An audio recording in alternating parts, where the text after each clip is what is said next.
오늘은 이제 드디어 하나님의 뭐뭐로서의 교회 마지막 날이에요. 교련이 끝난다는 게 아니라 하나님의 신부로서, 그리고 하나님의 군사로서, 그리고 오늘 이제 마지막, 사실 몇 개 더 있는데 뺐어요. 하나님의 집, 하나님의 집으로서의 교회. 우리 한글 성경에는 하나님의 집으로서의 교회. 요걸 조금 길게 다뤄볼 생각이에요. 지금은 뭐냐면 하나님의 집, 하나님의 집. 근데 이제 요 집이 어떤 의미냐면 가족이라는 의미예요. 가족 아니면 가정. 그 공간에 함께 살고 있는 사람들이란 뜻이에요. 그래서 하우스홀드라고 해요. 영어로는. 하우스가 아니라 하우스홀드. 그게 뭐 가정 아니면 같이 사는 사람들, 뭐 이런 뜻인 거예요. 그래서 하나님의, 이제 우리 성경에는 하나님의 집이라고 번역을 해놨기 때문에, 근데 실제 직접적인 뜻은 가정 이런. 그러니까 지금 집하면 건물의 의미가 있잖아요. 근데 가정이나 가족하면 어디에 포커스가 맞춰져 있냐면 사람의 포커스가 맞춰져 있죠. 근데 이렇게 집이라고 번역한 이유는 있기는 있어요. 의미적으로 번역을 한 건데, 어쨌든 하나님의 가족, 하나님의 가정이라는 개념을 넣으셔야 돼요, 여기다가. 그러니까 여러분이 지금 뭐냐? 가족이다. 우리끼리 가정이다. 자, 그러면 우리 누구랑 싸운다? 싸운다, 다툰다. 가족끼리. 그러니까 좀 다투는 건 당연하다 이렇게 생각해야지, 난 다투니까 진짜 짜증난다 이러면 안 돼요. 원래 부부 싸움을 하는 거지 이웃집 남자하고 싸우진 않잖아요. 그러니까 가족끼리는 좀 다툰다. 전쟁하는 게 아니라 좀 다툰다. 그런데 칼로 물베기를 금세 또 막 웃으면서 산다. 그렇죠. 옆에 사람에게 다투긴 하겠지만 얘기 좀 해주세요. 엄마한테 가야지. 엄마 여기 있어. 여기. 엄마 저기 있는데. 엄마? 할머니 여기 어디 계셔? 할머니한테 가. 엄마한테 가라고 그랬더니 할머니한테 가는 정말 효남이죠. 효남. 효 잘하는 것보다 효남 얼마나. 효남. 효 잘하고 해도 돼요. 자, 그래서 오늘은 하나님의 집으로서의 교회. 하나님의 집으로서의 교회. 여기서 이제 제가 몇 가지 키워드를 드릴 거예요. 그 키워드를 가지고 생각하고 정리하고 말하는 시간을 가질게요. 자, 먼저 하나님의 집, 하나님의 가족, 가정이니까 여기서 어떤 느낌인지. 내가 생각해 볼 땐 이런 느낌이야. 하나님의, 본문을 일부러 안 알려줬어요. 하나님의 가족으로서의 교회니까 아마도 이런 것 같아 라는 이야기를 한번 해보세요. 가족들끼리.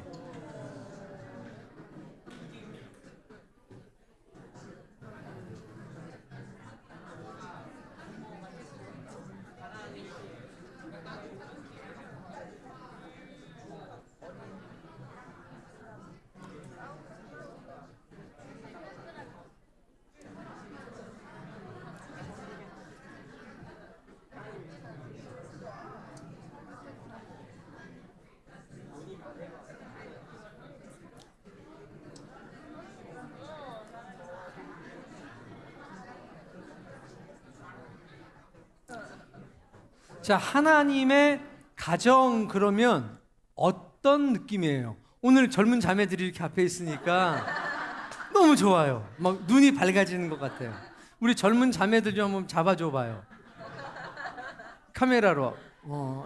박제를 딱 해주셔야 돼요. 우리 젊은 자매들은 이 정도다. 목사님 눈이 그냥 밝아져 버렸다. 아이, 멋지십니다. 자, 하나님의 가정하니까 어떤 느낌이에요? 뭐 행복하고 평화롭고 뭐 그런 느낌이죠. 근데 그런 느낌인지 좀 더 확인해 보시면 알아요. 행복하고 평화롭고 이게 근데 맞아요.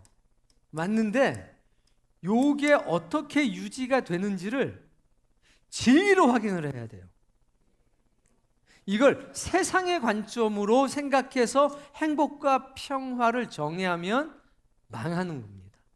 그러니까 오늘 그 가치 기준이 바뀌어야 돼요. 보통 행복하다, 평안하다 하면 세상에서는 어떻게 정의해요? 게을러도 돼. 아, 행복해. 남편이 다 해주니까 나는 그냥 게을러서 너무 행복해. 이런 사람 있어요, 없어요? 또 그걸 부러워하는 사람이 있어요, 없어요? 안 된다. 그게 행복은 아니다. 평화롭다. 어떤 거예요? 다 내 말을 잘 듣는다. 내 말 한마디면 다 정리되고 다 일사불란하게 움직인다. 아, 참 평화롭다. 세상 사람들 보통 그렇게 얘기하잖아요. 우리가 말하는 평화는 성경적인 말하는 이게 뭔지를 오늘 정확하게 아셔야 돼요. 자, 이제 하나님의 집이에요. 하나님의 집이라고 했을 때 어떤 느낌인지 한번 이야기해 보세요.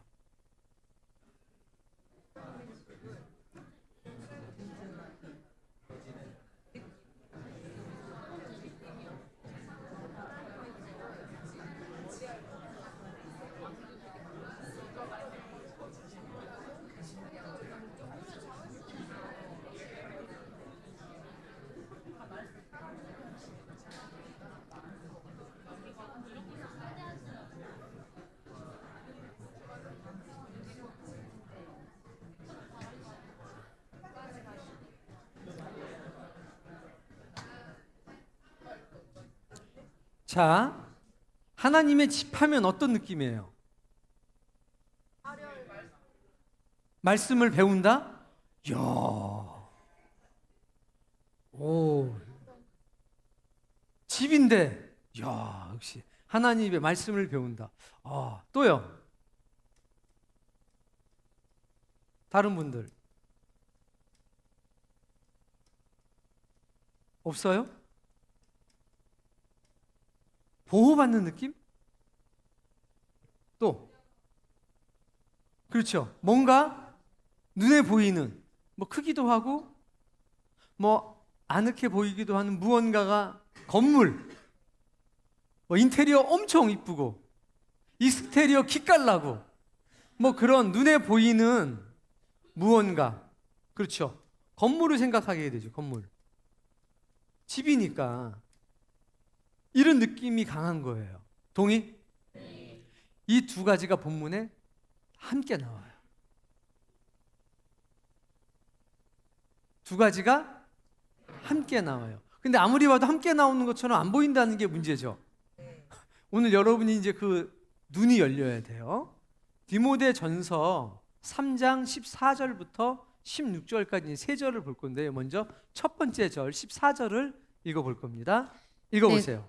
내가 속히 내게 가기를 바라나 이것을 내게 쓰는 것은 이게 지금 감옥에서 보내는 거거든요.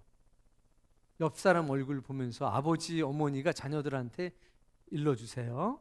여긴 또 자녀들이 없다고 얘기를 하지 말고 잘 해서 친구들한테 알려주세요. 젊은 아가씨들한테. 네.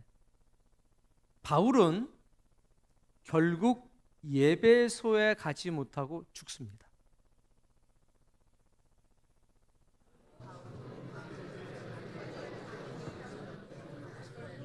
로마 감옥에서 죽어요.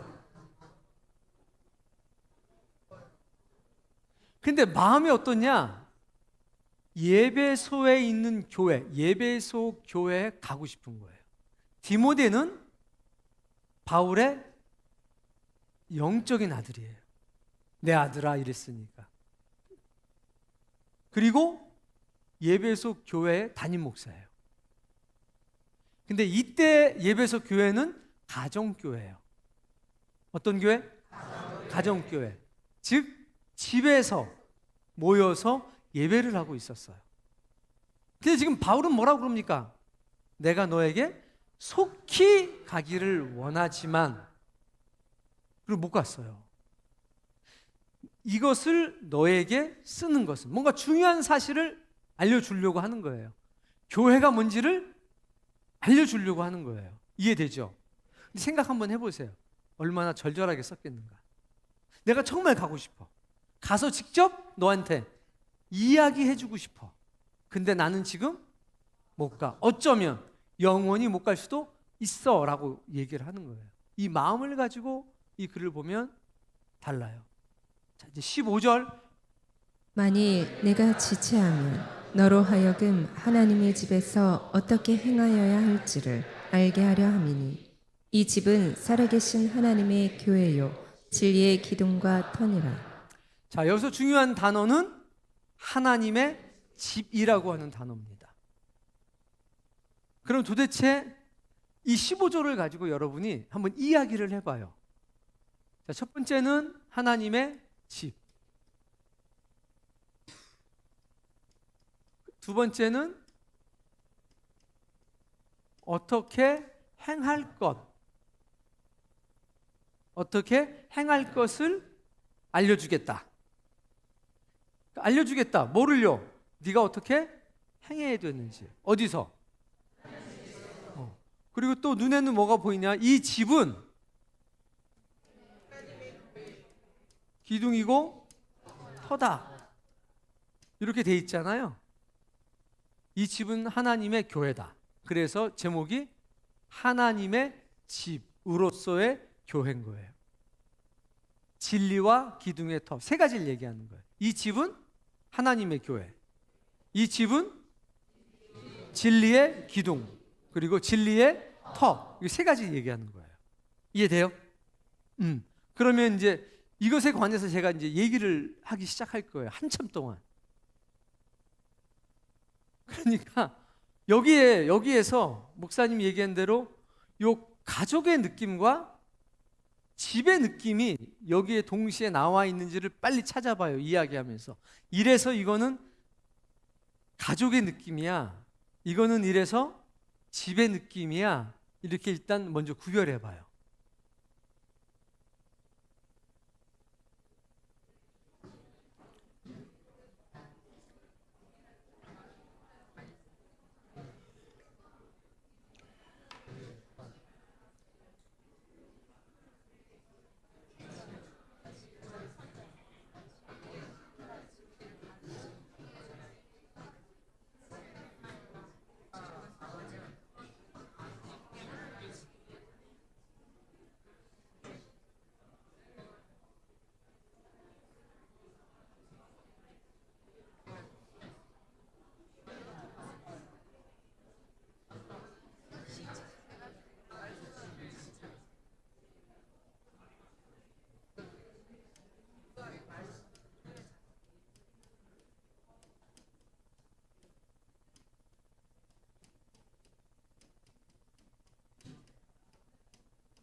신훈 집사가 아파요? 같이 왔어요? 신훈 집사가 여기 있나요? 밑에 있어요? 1층에? 자, 다 얘기했어요? 요 터는 집터가 아니라고 말씀드렸죠, 옛날에? 뭐냐면 좌대, 받침대예요. 한글로 터라고 해가지고 좀 오해가 있는데 집터 이런 터 아니 여기서는 뭐냐면 동상을 올려놓는 좌대, 받침대예요. 광화문에 가면 이순신 장군이 이렇게 서 있잖아요. 이게 뭐예요? 칼차구서. 이게 좌대예요. 받침대. 이렇게 해가지고 한 번 더 이렇게. 네. 이해됐죠? 벌써 끝났다고요? 그러면 한번 누가 얘기를 해봐요. 그 집, 신씨 집. 거긴 희한하게 4명인데 다 4명이 신씨야. 신씨 나가! 그러면 다 나가야 돼.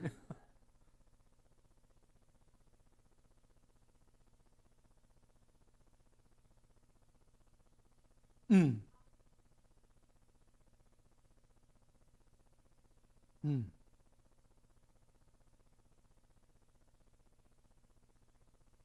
다 들렸나요?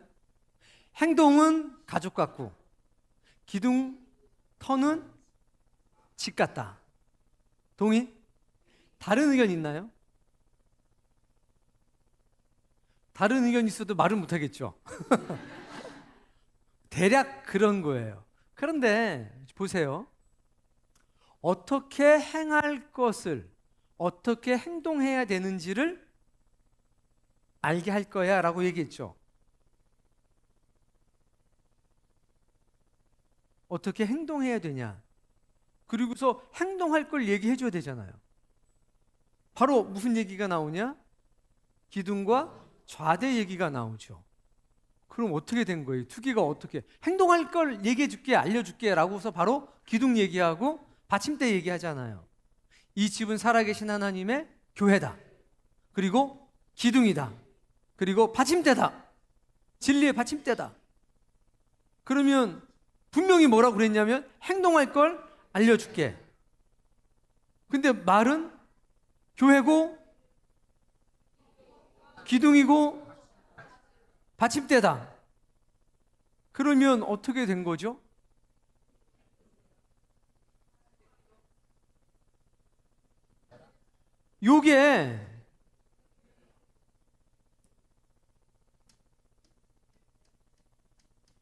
요게 행동할 거란 얘기예요. 교회다, 기둥이다, 터다. 이게 뭐로 보여야 되냐? 우리가 해야 될 행동으로 보여야 되는 거죠. 이게 행동으로 보이는 사람 손 들어봐요.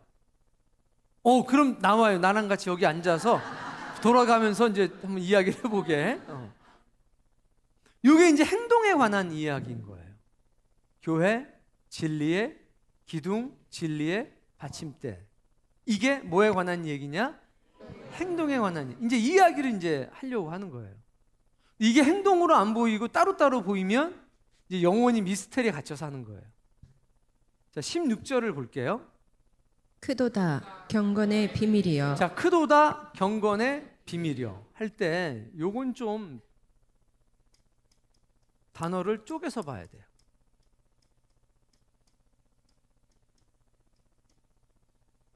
이 경건이라고 하는 말하고 비밀이라고 하는 말을 일단 따로 봐야 돼요.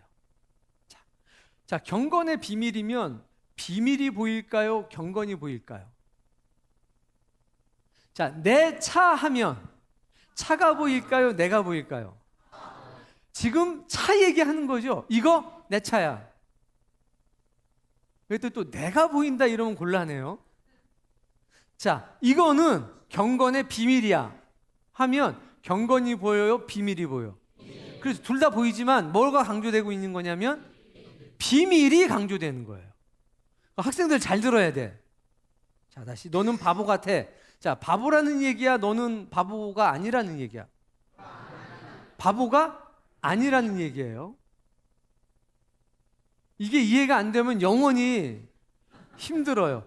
우리 아내는 천사야. 아내가 천사라는 얘기예요? 아니, 그럼 무슨 얘기예요?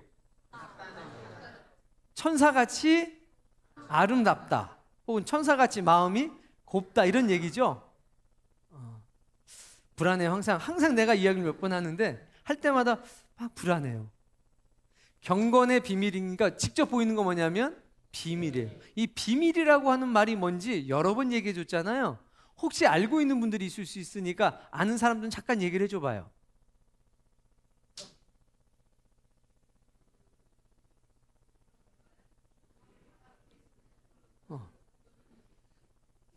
또 알았지만 잊어버리는 게 우리 또 특기니까 비밀 얘기해 줄게. 비밀은 일반적으로 우리가 생각할 때 뭐예요? 남들은 모르는 감춰준 무언가잖아요. 근데 여기는 어떻게 돼 있냐면 이 비밀이 결사체 안에서 다 배워서 알고 있는 사실이 비밀이에요. 근데 이 결사체 안에 들어오지 못하는 사람들은 몰라. 우리 결사체 안에 들어온 사람들은 교육을 받아서 다 알아. 이게 뭐라고요? 비밀. 그러니까 예수 그리스도 안에 감춰진 비밀하면 예수님 결사체 안에서는 다 아는 얘기야. 그런데 그 바깥에 있는 사람들은 몰라. 예수님의 이름은 비밀이다 할 때 똑같아. 교인들은 예수님의 이름의 뜻이 뭔지 다 알아. 그런데 안 믿는 사람들은 몰라. 그게 뭐냐면 비밀입니다. 비밀이 뭐라고요? 결사체 안에 있는 사람들은 알지만 굳이 결사체라고 한 얘기는 뭡니까? 그냥 공동체라는 말보다 더 어때요? 그쵸? 결속력이 완전히 자기가 자원해서 마치 독립운동하는 사람들처럼 그런 거예요. 그래서 같은 교인들끼리는, 예수님을 믿는 사람들끼리는 공유된 지식. 그런데 외인들은 왜 모르냐면 배운 적이 없기 때문에. 그러니까 크다, 경건의 비밀이요 할 때 우리는 이 비밀이 내가 이 결사체 안에 있는 사람이면 딱 알아요, 몰라요? 결사체 바깥에 있으면 결사체 안에 있는데 잘 모임도 안 오고 자꾸 빠지고 안 배우면요. 그럼 그 친구는 결사체의 일원이에요, 아니에요?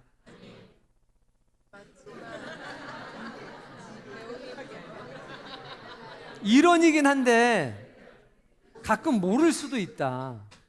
신입 회원은 어떠냐? 당연히 모른다. 그러니까 이거를 알아갈수록 결사체의 일원으로서 탄탄해지는 거죠. 그 입지를 갖춰가는 거죠. 굉장히 중요한 말이에요. 이해됐나요? 그럼 지금부터 뭐를 이야기하는 거냐면 이 비밀을 얘기하는 거예요. 6가지 비밀을. 그러니까 이 6가지 비밀을 우리가 반드시 알아야 되는 거지. 모르면 어떻게 되는 거예요? 초보다 지금. 그럼 여러분은 물어볼게요. 초보예요? 좀 여기서 이제 묵은지예요? 묵은지예요? 자, 난 묵은지 같다. 난 이거 뭐 너무 껌이다. 이런 건 쉽다. 딱 손들어 봐요. 저기 한 분 계세요. 저랑 굉장히 가깝게 사시는 분이 있어요. 나는 초보다. 올해 초보가 많이 생겼어요. 이게 그런 거예요. 이게. 그리고 몇 개가 있냐? 6개가 있다. 6가지를 지금 옆에 사람과 이야기해 보세요. 일단 뭐 6개인지를 쉬어가면서 그렇지 않다 하는 이가 없다 하여. 크도다. 이 비밀이 엄청 크다는 거예요. 다 동의한다는 거예요. 그렇죠? 이 6가지를 이제 하나하나 딱딱 찝어봐요. 신으로 나타나신 바에 계시고 영으로 의롭다 하심을 받으시고 천사들에게 보이시고 만국에서 격파되시고 세상에서 비판되시고 영광 가운데 올려주셨다. 신으로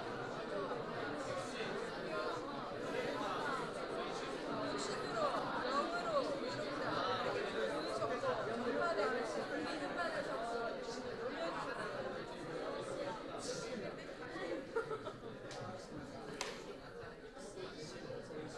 자, 제가 뭐 외워라 이렇게는 안 해요, 이거는.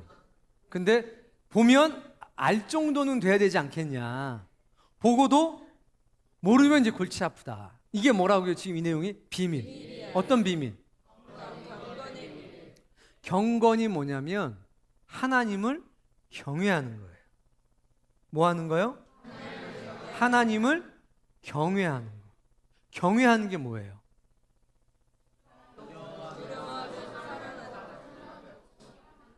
그게 신앙심이라는 거예요. 신앙심. 그러니까 경건의 비밀은 믿음의 비밀인 거예요. 이거는 하나님을 경외하는 사람들이 갖고 있는 거예요.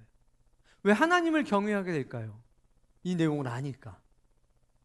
이 내용을 아니까 하나님을 경외해요. 하나님 막 너무 사랑하는 거예요. 어떻게 이렇게 하실 수가 있지? 막 너무 막 세상 말로 놀라 자빠지는 거죠. 뒤집어지는 거죠. 여러분은 뒤집어지는 사람인가요? 아니면 그냥 충청도 양반인가요?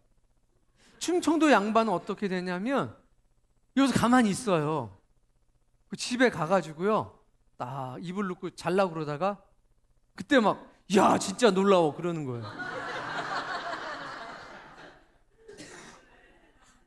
어디서요? 집에 가서 뭐 라면도 하나 끓여 먹고 뭐 다 씻고 잠자리에 들어가지고 와 놀라워라. 충청도 양반이에요. 뒤집어진 거예요? 안 뒤집어진 거예요? 아 뒤집어진 거예요? 충청도 양반들이 많으시구나. 근데 보통의 은혜자 경건의 비밀을 알고 있는 사람들은 여기서 뒤집어지죠. 여러분 가능하면 여기서 뒤집어지길 바랍니다. 자, 첫 번째, 육신으로 나타났다. 그러니까 교회에선 이걸 가르쳐 줘야 되는 거예요. 육신으로 나타났다. 두 번째, 요건 두 가지 의미예요. 그 영이 의롭다 하심을 받았다 이런 뜻이기도 한데요, 두 번째 이게 더 옳은 해석이에요. 성령으로 의롭다 하심을 받았다. 이게 조금 더 정확한 것 같아요. 그러니까 그 예수님의 영이 의롭다함을 받았다, 이것도 괜찮아요. 이것도 괜찮은데 성령으로 예수님께서 의롭다 하심을 받았다가 훨씬 더 정확한 것 같아요. 어쨌든 이게 두 번째. 세 번째는 보세요. 천사들에게 보이셨다는 얘기를 좀 쉽게 말하면 뭘까요? 허집사님 이런 거 잘하더라고. 아니 말 바꾸지 말고 요 그대로, 요 말을 그대로, 그것도 괜찮아요. 근데 요 말 그대로 천사들에게 보이셨다를 더 쉽게 말하면 천사들을 주어로 해서, 은혜 옆에 있는 지혜야. 그렇지. 누가 얘기했어요 지금? 허집사님 부인이 했어요. 봤다는 거예요. 천사들이 봤다. 그러니까 천사들이 다 본 거예요. 뭘 봤어요? 예수님의 모든 행정을 다 봤다는 거예요. 여기까지 다시 한번. 첫 번째, 육신으로 나타나셨다.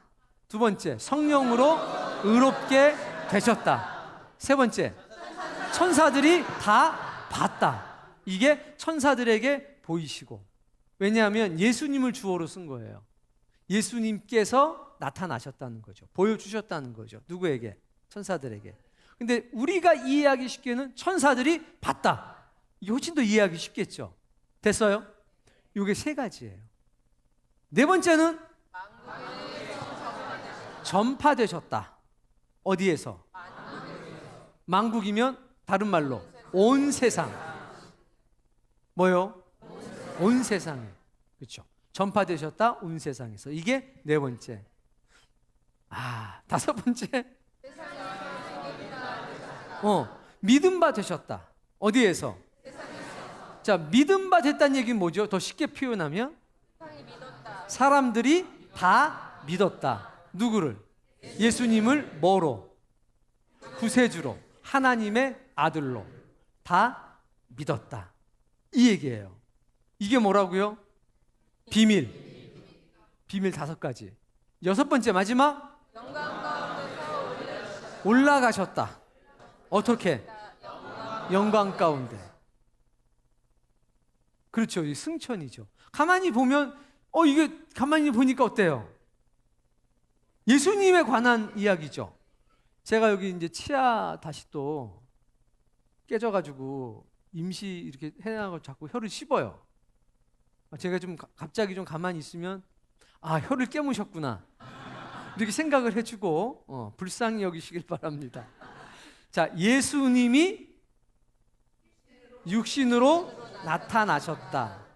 나타났다는 거 이제 우리 눈에 보이게 된 거죠. 예수님이. 그러니까 이 비밀을 다 보니까 누구랑 관계가 된 비밀이냐? 다 온통 예수님이에요. 이 경건의 비밀의 핵심은 전부 다 예수 그리스도다. 전부 다 예수 그리스도. 예수님이 어떻게 됐다? 육신으로. 이걸 우리는 이렇게 얘기해요. 유식한 말로 성육신. 성육신. 이걸 아셔야 돼요. 두 번째, 예수님은 의롭다 하심을 받았다. 무엇으로? 그러니까 성령님이 예수님을 의롭게 만드신 거예요. 그러니까 성령님이 뭔가 역사를 하신 거죠. 이게 빌립보서 2장에 그대로 나와요. 세 번째, 이 모든 것을 천사들이 봤다. 그럼 천사들이 본 건 왜 중요할지 한번 이야기를 나눠보세요.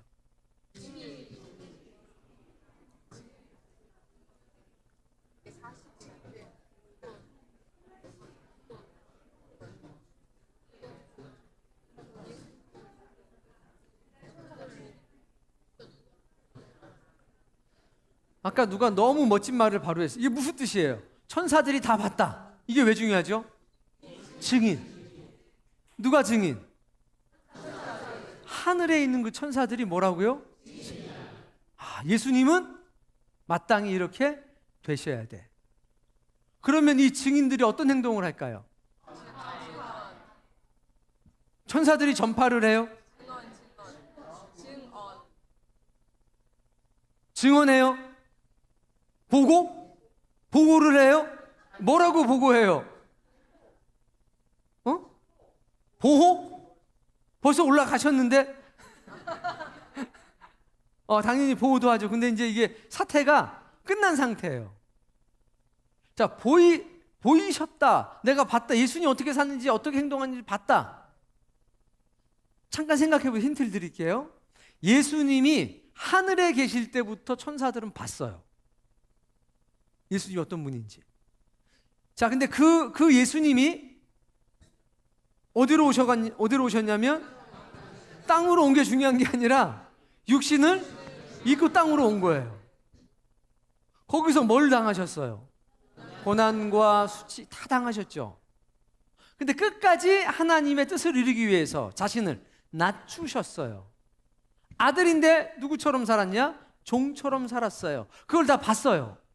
그리고 성령님께서 이분을 의롭게 하시는 것까지를 다 지켜봤어. 그리고 이분이 다시 하늘로 올라오셨어.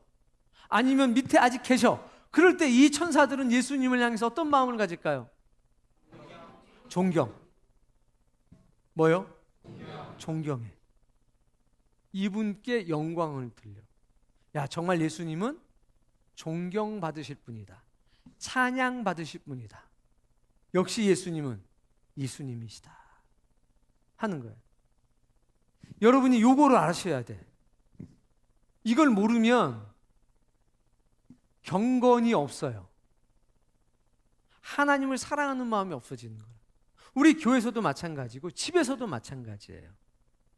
집에서 내 아버지가, 내 어머니가 어떻게 사시는지를 보면 아버지 어머니를 존경하게 되겠죠. 그리고 높이겠죠. 야, 우리 아버지가 이렇게 사시는구나. 야, 우리 어머니가 이렇게 사시는구나. 눈물 난다. 네, 정말 한마디 말이라도 좀 따뜻하게 해야 되겠다. 우리 중에 열심히 헌신하고 사는 일꾼들이 있죠. 그걸 봤어요. 야, 저렇게 어렵고 힘들게 사는데도 저렇게 헌신하고 봉사하네. 야, 참 존경스럽다. 내가 잘해드려야지. 이런 마음 드는 게 당연하겠죠. 그런 거예요. 그게 보이는 거예요. 이게 몇 번째죠? 세 번째. 네 번째. 어떻게 전파가 됐어요? 어떠해요? 옆에 사람하고 얘기해 보세요. 부모님이 얘기해 줘.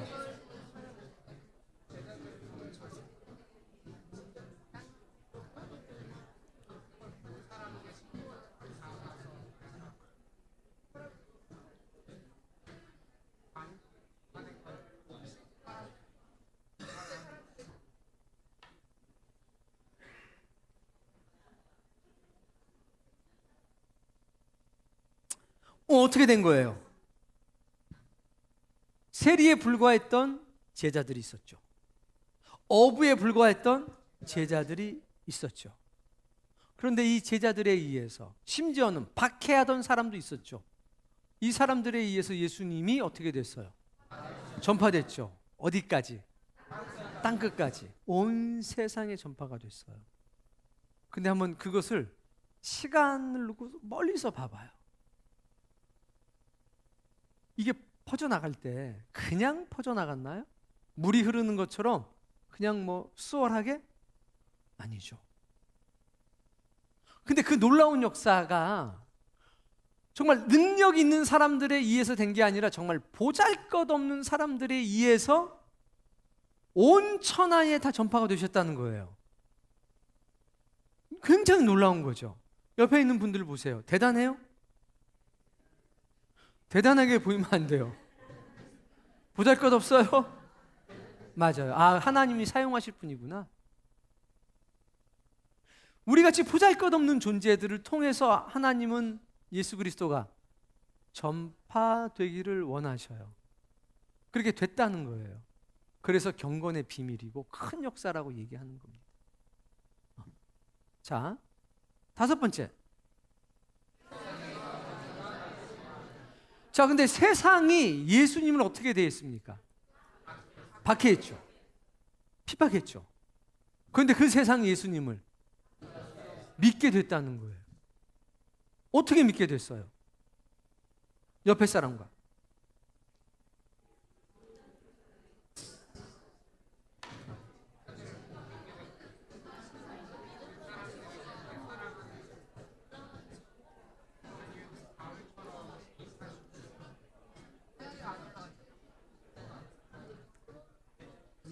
어떻게 믿게 됐냐면 진리의 말씀이 그들에게 들어갔어요.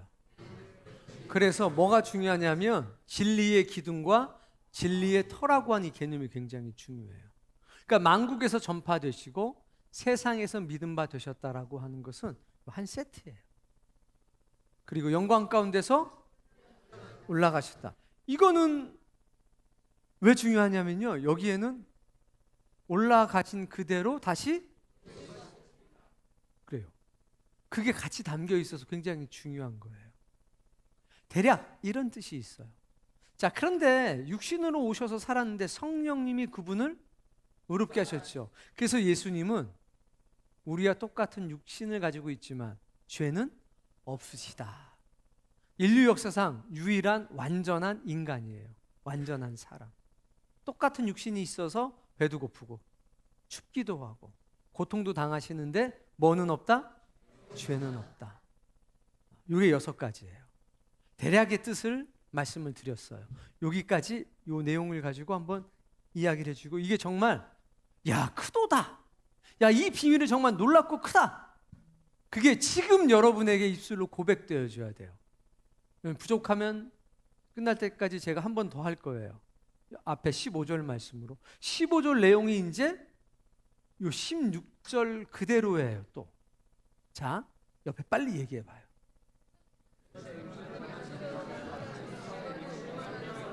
내가 볼 때 크고 놀랍다라는 것을 이야기하시면 돼요.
이게 여러분 눈에 굉장히 크게 보여요. 교회 바깥에 있는 사람들은 모르지만 나는 이걸 분명하고 확실하게 알고 있어요. 네. 이게 믿어져요? 네. 가르칠 수도 있어요? 네. 그러면 안심이 되는데 만약에 이걸 가르칠 수 있으면 이게 진짜 교회라는 거예요. 요 일을 하는 게 뭐냐? 교회다. 요 얘기예요. 요 일을 하는 게 하나님의 가족이다 이런 뜻이에요. 하나님의 가족은 이 6가지를 확실하게 믿고 신뢰할 뿐 아니라 이것을 가르칠 수 있는 사람이다가 오늘 본문의 핵심이에요. 그 얘기를 멋지게 표현한 게 15절이에요. 이해가 여기서는 되시길 바라고 집에 가서는 서서 잊어버리기를 바라요. 정말 이게 제일 중요한 건 뭐냐면 이게 놀랍고 크게 보이셔야 돼요. 만약에 그냥 맞아 이런 것 같아 이건 안 돼요. 아직 초보야. 그러니까 초보라고 실망할 건 없죠. 그러나 이게 여러분에게 야, 정말 크다, 놀라운 역사다 이렇게 되면 여러분 진짜 이거지. 이제 좀 뭐라고 그럴까, 멋진 사람? 예수님 믿으면 행복합니다는 뭐 아무 문제가 안 되는 사람? 그리고 누구 만나면 예수님 믿으면 나처럼 돼요. 딱 이렇게 할 수 있는 사람. 한번 해볼까요? 옆에 사람 보고 예수님 믿으면 나처럼 돼요.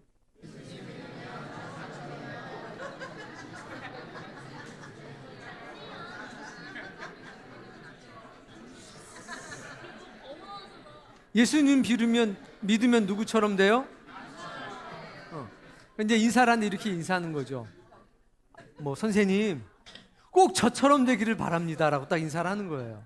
근데 그 사람이 뭐라고 왜 나를 저주하고 그래? 이러면 이제 큰일 나는 거고, 정말 선생님처럼 되고 싶어요. 너무 고마워요. 이러면 그러니까 내일 가서 직장 가서 다 그렇게 해보세요. 그래가지고 과연 내가 어느 정도인가를 확인받고 오시기를 바랍니다. 자, 이제 15절 다시 갈게요. 15절. 만일 내가 지체하면 너로 하여금 하나님의 집에서 어떻게 행하여야 할지를 알게 혹시 하려 내가 함이니. 못 가게 되더라도 네가 어떻게 행해야 될지를 하나님의 가족으로서, 하나님의 가정으로서 어떻게 해야 될지를 내가 말해줄게, 이런 거예요. 맞죠? 그리고 세 가지를 얘기한 거예요. 세 가지. 이 집은 살아계신 하나님의 교회다. 여기도 마찬가지예요. 여기 뭐냐? 그냥 교회가 아니라 살아계신 하나님의 교회예요. 우리 집도 살아계신 하나님의 교회인 거예요. 확신이 있어야 돼요. 자, 그럼 하나님의 교회에서는, 살아계신 하나님의 교회에서는 어떤 일이 있어요? 미가서 1장 3절 말씀에 보면 이렇게 말씀하시죠. 미가서 1장 3절을 한번 찾아서 누가 읽어봐요. 여호와께서 그의 처소에서 나오시고 강림하사 땅의 높은 곳을 밟으실 것이라. 자, 하나님이 어떻게 하신대요? 땅의 높은 곳을 밟으신대죠. 그러니까 하나님 어디 계시는 거예요? 산에 계시는 거죠. 근데 이게 합당한 게 예루살렘 그 산에 뭐가 있었냐? 하나님의 성전이 있었죠. 그 얘기 하시는 거예요. 결국 예수님은 하나님은 어디에 오신다는 거예요? 하나님의 성전, 하나님의 집, 하나님의 교회에 오신다는 거예요. 2절. 백성들아 너희는 다 들을지어다. 땅과 거기에 있는 모든 것들아 자세히 들을지어다. 주 여호와께서 너희에게 대하여 증언하시되 곧 주께서 성전에서 그리하실 것이니라. 어디에서? 하나님은 성전으로 강림하시고 거기서 우리에게 하나님의 말씀을 전한다는 거예요. 이게 교회의 본질이에요. 교회는 살아계신 하나님의 교회예요. 거기서 누가 말씀하시냐? 하나님이 말씀하세요. 예수님이 말씀하시고 성령님이 말씀하시는 거예요. 그게 하나님의 교회예요. 자, 그런데 다시 15절로 가보면 하나님의 교회다, 살아계신 하나님의 교회다. 그러니까 하나님이 직접 뭐 하시는 겁니까? 우리를 가르치시는 거예요. 가르치는데 이 집에는, 이 가정에는 뭐가 있냐면 진리의 기둥, 진리의 좌대가 있어요. 한마디로 말하면 뭐가 보이는 거예요? 진리가 보이는 거죠. 그게 기둥으로 표현이 됐든 좌대로 표현이 됐든 뭐가 보이냐면 진리가 보이는 거예요. 뭐가 보여요? 진리가. 그러니까 이 집에서는 뭐가 보여야 되느냐? 이 가정에서는 뭐가 보여야 되느냐? 진리가 보이는 거예요. 자, 그런데 두 가지. 첫 번째, 기둥. 기둥이 뭐예요? 집을, 건물을 받치고 있는 거죠. 자, 이 받침대가 뭐예요? 좌대가. 뭔가 동상이 올라가 있는 거죠. 그럼 우리가 말하는 동상은 누구예요? 예수 그리스도. 진리 위에는 누가 계시냐? 진리의 주인 되시는 예수 그리스도. 그러니까 예수 그리스도가 멀리서도 많은 사람이 볼 수 있도록 이 받침대와 좌대를 어떻게 가능하면 높게 세워야 되겠죠. 근데 이거를 지금 예배소 교회에 편지하는 거잖아요. 예배소에 뭐가 있는지를 아셔야 돼요. 예배소 저랑 같이 가신 분 손 들어봐요. 한 분, 두 분. 아니, 엄청 많이 갔는데 어떻게 갔다 온 사람 기억이 둘밖에 없네. 두 번이나 갔는데. 자, 여기에 가보면 아르테미 신전터가 있어요. 기둥 하나가 벌판에 서 있어요. 그게 잘 기억이 안 나면 사대교회를 생각해 보시면 돼요. 사대교회 같이 가신 분들 손 들어봐요. 희한하네. 그럼 나는 다른 교인들 데리고 갔나? 아니면 갔던 사람들이 다 안 나온 건가 오늘? 두 번이나 갔는데 나랑 같이.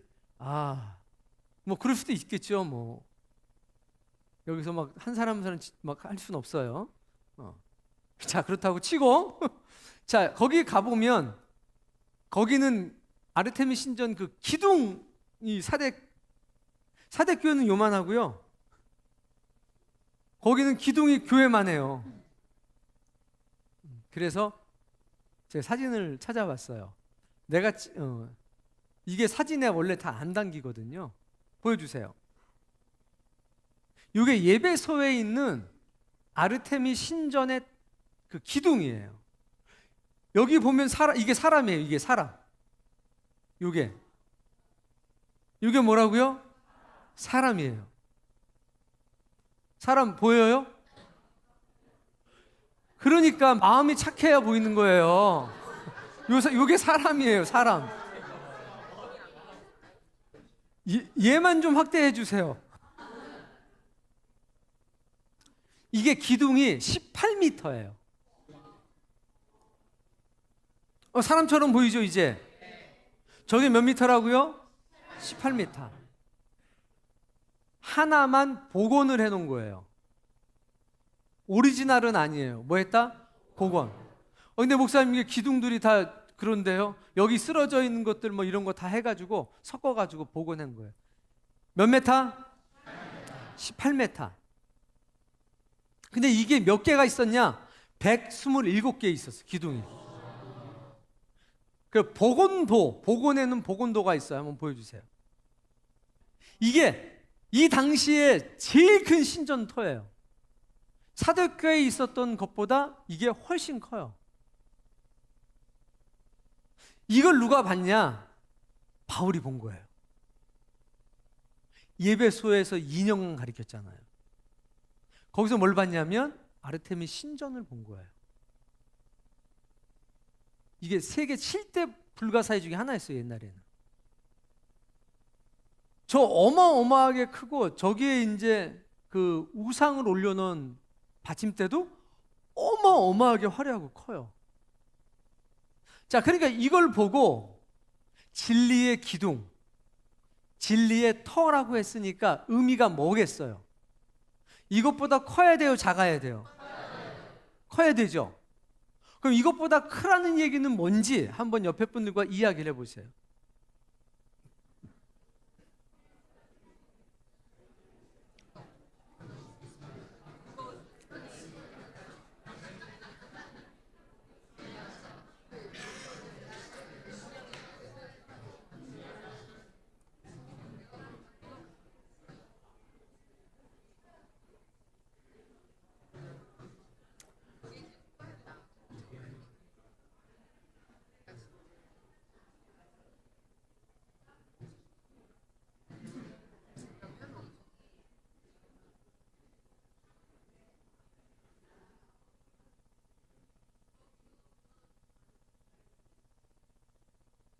자, 혹시 내가 또 저랑 같이 아테네 갔던 분들 있나요? 하도 많이 돌아다녀가지고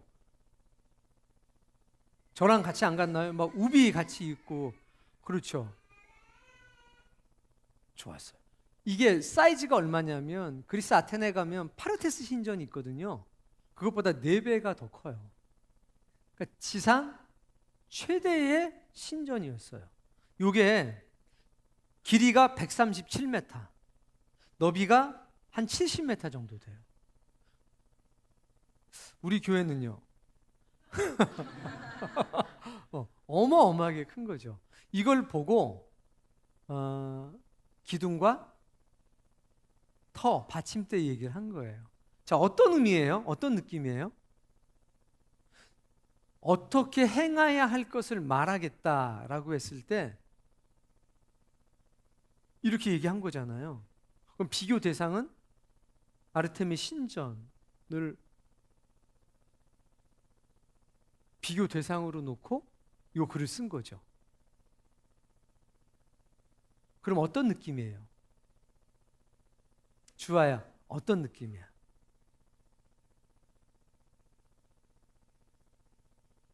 어려워요. 여기서 우린 뭘 생각해야 되냐면 골방의 개념을 생각해야 돼요. 무슨 얘기냐면 기독교라고 하는 종교가 골방의 종교냐, 아니면 골방에서 나와서 전 세계를 향해서, 온 세상을 향해서 투쟁하고 빛을 발하는 종교인가를 생각해 보셔야 돼요. 이 말씀의 핵심적인 요소는 바로 거기에 있는 거예요. 바울이 얘기하는 거는 지금 자기가 감옥에 갇혀 있으면서 뭐라고 얘기하는 거냐면, 야, 우리 기독교는, 예수님은 골방에 갇혀서 지내시는 분이 아니야.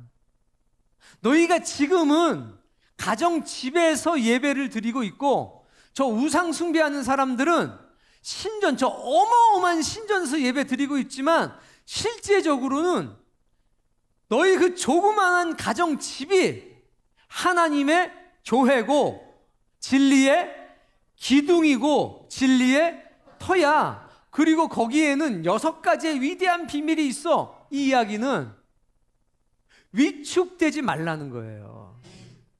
왜? 여기 봐요. 여기 이런데 가면 느낌이 어떤 줄 아세요? 거기 신이 있을 것 같아요. 왜? 너무 어마어마하거든. 이번에 밀라노 대성전 갔다 왔죠? 두오모 들어가니까 어때요? 딱 옆에 그거 보니까 막 내가 죄인 같은 거잖아요. 이걸 다 만들었다고? 거기 막 하나님 계시는 것 같고 그래. 느낌이 그래. 사람이니까. 그러니까 예배소에 있는 사람들이, 이런 우상 숭배자들, 어마어마한 사람들이 만약에 복음을 전하러 갔어요. 강프로가 딱 아르테미 신전에서 이 아르테미 여신을 섬기는 사람한테 복음을 전, 예수 그리스도는 하나님의, 살아계신 하나님의 아들이 하러 갔는데 그 친구가 뭐라고 그래요? 그 니네들 어디서 그 하나님을 섬기냐 그랬더니 우리 집에서 섬긴다. 제사는 어떻게 드리냐? 제사는 안 드리고 그냥 우리 집에서 예찬한다, 성만찬한다. 뭐 먹냐? 그러면 뭐 그냥 된장찌개 끓여놓고서 뭐 이렇게 먹는다. 우리는, 그 친구가 뭐라 그래? 우리는 여기서 제사 지내고 여기서 예배하는데 기가 죽을까 안 죽을까? 강프로 안 죽어야 합니다는 바람이고 실제 상황이 어떠냐고 그게 궁금한 거지. 조금 죽어. 그러지 말라는 거지. 보세요. 저 아르테미 신전 결국 어떻게 됐어요?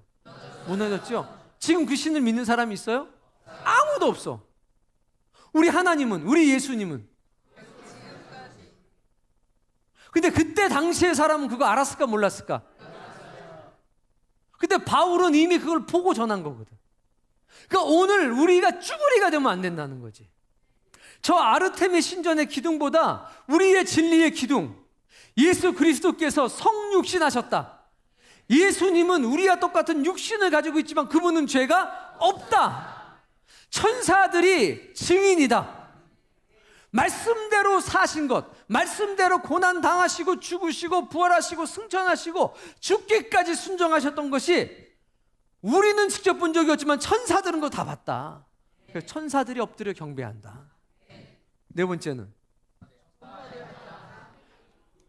온 세상에 이분이 가장 무능하고 누추하고 보잘것없는 사람들에 의해서 온 세상에 전파됐고, 그 보잘것없는 사람들은 위대한 하나님의 사람이 되었다. 다섯 번째는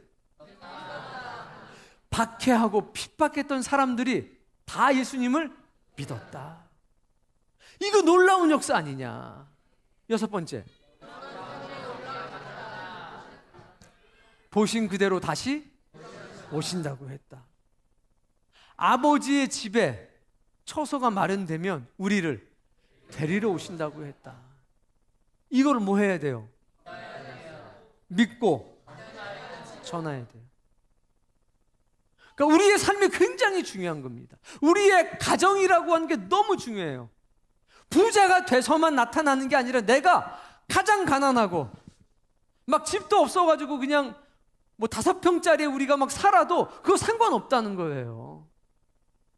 그게 내가 부자가 되고 내가 성공하고 내가 어떻게 돼야만 진리가 드러나는 게 아니라 내 처지가 어떻든 내 형편이 어떻든 상관이 없이 나는 하나님의 교회로서 진리의 기둥으로서 진리의 터로서 그분을 어떻게 해요? 높여. 진리의 기둥이 정말 막 100m씩 올라가가지고 어디서든지 내가 사는 모든 동네에서 나를 통해 볼 수 있도록, 우리 집을 통해서 볼 수 있도록 그렇게 가족들을 양육시켜야 되는 거예요. 우리의 자녀를 양육시켜야 되는 겁니다. 골방의 종교가 아니에요. 골방에서 시작해서 온 세상으로 나가는 종교지. 예수님께서 말씀하실 때, 야, 그냥 지팡이 하나 있으면 되지 않아? 그냥 네가 입고 있는 옷 그거 한 벌이면 되지 않아? 그렇습니다. 지팡이 하나 의지해가지고 옷 한 벌 의지해서 온 세상을 향해 가는 겁니다. 그 제자들한테요, 예루살렘과 온 유대와 사마리아와 땅끝까지 이르러 내 증인이 되라 했을 때 알아들었을까요? 못 알아들었지. 근데 마음이 너무 기뻤어. 그래서 찬미하면서 집으로 돌아갔어요. 그리고 기도를 해요. 성령님이 임재해요.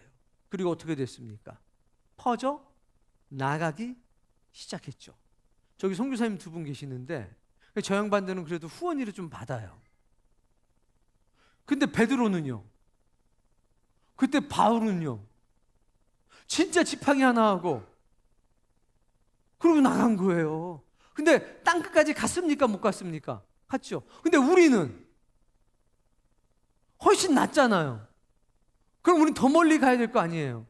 적어도 내가 살고 있는 이 지역은 정복해야 될 거 아니에요. 가난해도 돼요. 우리의 목적은 부자가 되는 게 아니에요. 가난해도 복음을 전하고, 가난해도 진리를 정하고, 내가 부유해져도 진리를 전하고 진리를 높이는 삶, 그게 우리의 인생의 유일한 목적이라는 거죠. 거기에 다른 게 끼어들 여지는 있다 없다? 없다. 그게 있냐는 거예요. 그게 비밀이라는 겁니다. 난 우리 교회가 그렇게 된다, 될 수 있다. 골방에 갇혀 살지 말아요. 그 방한퉁수라고 그래요. 집에서 난 왕인 거죠.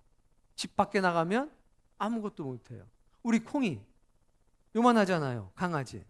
집에서 왕이에요. 막 집에 오면 막 아주 거기서 왕 노릇해요. 막 다 바빠. 막 나가면요, 뭐 아무것도 아니에요. 병원 가면 그냥 얼마나 순한지 몰라요. 미용 보내도 얼마나 순한지 몰라요. 이렇게 순한 애를 못 봤대요. 대단해요. 깜짝도 안 하고 덜덜 떨고 있어요. 가서 보면 아주 그냥. 방한 퉁수 되지 말자는 거예요. 방 안에서만 왕 되지 말자는 거예요. 우리는 방 안에서 겸손하게 사셔야 돼요. 바깥에 나가서 사자처럼, 수사자처럼, 암사자처럼 살아야 돼요. 그 은혜가 있기를 바랍니다.